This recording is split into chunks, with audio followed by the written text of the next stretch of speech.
Assalamualaikum everyone. This is Afnan Yusuf and welcome you all to Afnan Yusuf tutorials page.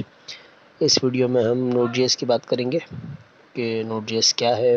Last video में मैंने आपको बताया किस तरह से इंस्टॉलेशन होती है विंडोज़ पीसी के ऊपर Node.js की। देखिए Node.js एक रन टाइम एनवायरनमेंट है जो बेसिकली हमें सर्वर देता है, ऐसा सर्वर जहाँ पर जावास्क्रिप्ट रन हो।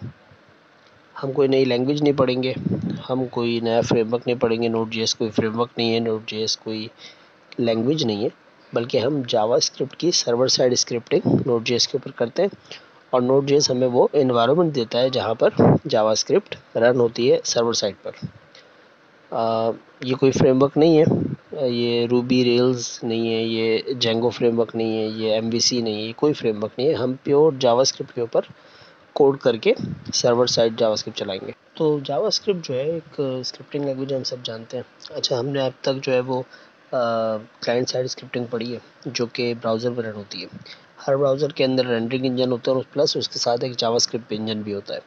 जिस तरह से हमारे पास जो है जावास्क्रिप्ट इंजन में ट्रीडेंट जो है वो रेंडरिंग इंजन है इंटरनेट एक्सप्लोरर का, और चाकरा उसका जावास्क्रिप्ट इंजन है। इसी तरह गेको है फायरफॉक्स वालों का, तो मंकी स्पाइडर मंकी उनका जावास्क्रिप्ट इंजन है। इसी तरह वेबकिट का जो रेंडरिंग इंजन है जो कि गूगल क्रोम और सफारी यूज़ करते हैं, तो गूगल क्रोम का जावास्क्रिप्ट इंजन है उसका नाम V8 है और जावास्क्रिप्ट कोर के नाम से जावास्क्रिप्ट इंजन सफारी वालों के पास है।